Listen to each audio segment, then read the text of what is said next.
Mag-change oil ako ng Miosol. First time ko mag-change oil ng scooter. So, Miosol. So, ang anong gawin ko muna, may langis akong binili. Ito muna ginamit ko. 10W40 semi-synthetic, 800 ml, 102. Meron din akong yabe 12 mm. Ito yung gagamitin ko. So meron din akong drain dito yung kanyang drainan. Kailangan nakatagilid yung motor, naka side stand tapos naka center stand. So hindi pa ganong mainit yung makina. Tawalin ko na to. Ito na yung lipstick.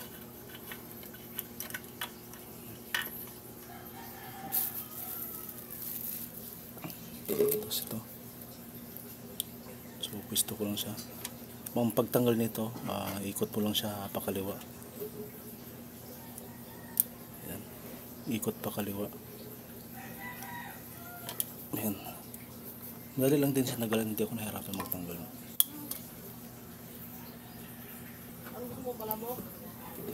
Tanggalin ko na. So kamayin ko na lang.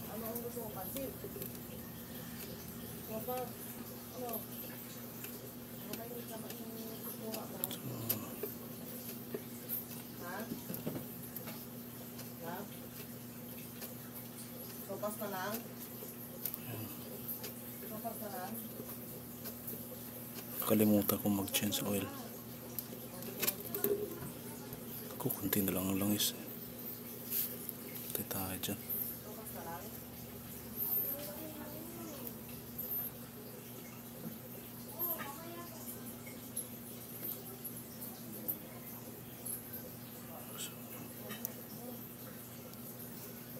Dumi na rin yung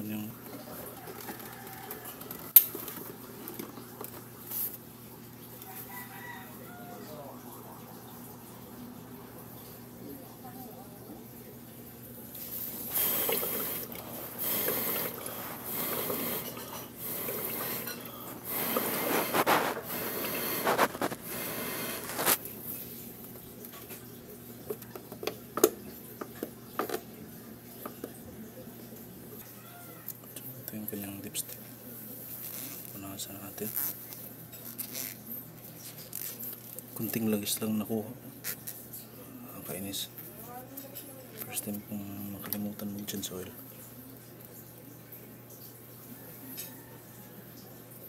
Punasan ko yung kanyang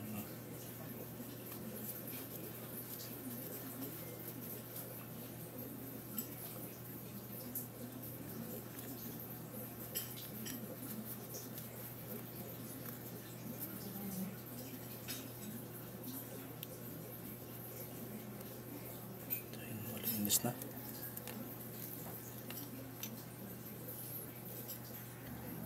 So yan, wala nang tumutulo. Tanggalin ko na to. Pakita ko sa yung langis. Kunti lang yung langis na nakuha ko. Grabe. Nung malinaw pa to nung una, dumi na. Kaya gawin ko nito, dalawang change oil ako. Nakakainis talaga. Limutan mo. So ngayon, tagilid ulit natin yung motor.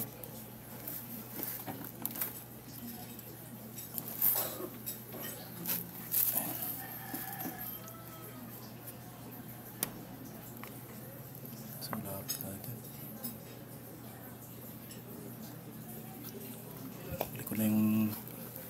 Balik ko na yung drain plug. Ganyan lang. So ngayon naman sa pagbalik, iikot lang pa kanan. So mas maganda mag-change oil pag malamig ang makina. Huwag niyo pong subukan mag-change oil pag mainit yung makina. Baka kasi mainit ang makina, tinanggal nito, okay, pag baka hindi na maibalik. So ikot lang natin ito pa kanan ito. So ihigpitan natin.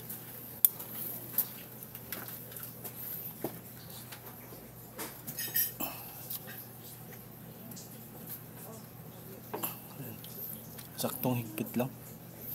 Ayan, tapos balik natin.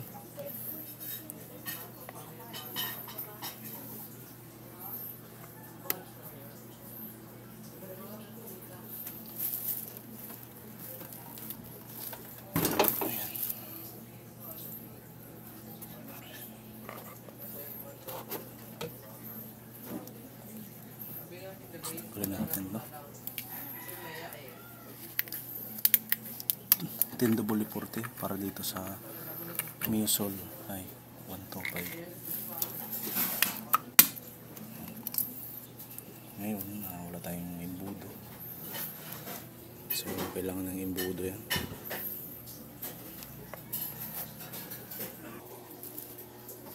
So, lagyan na ako ng langis. Meron akong dalang imbudo. So, binalik ko ng pagtagilid yung motor para malagyan ko ng maayos. So, try natin. You know.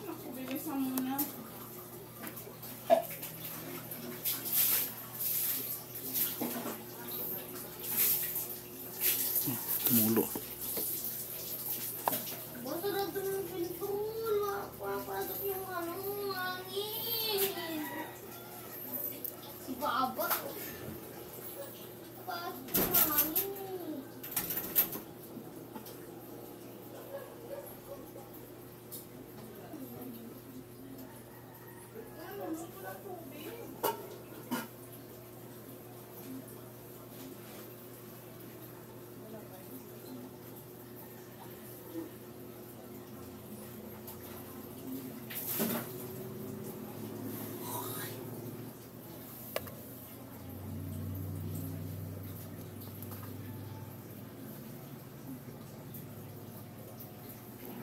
Yun, tapos na maglagay ng langis.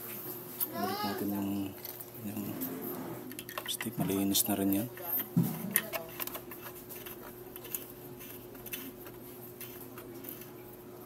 Yan. Tapos panda rin natin yung motor.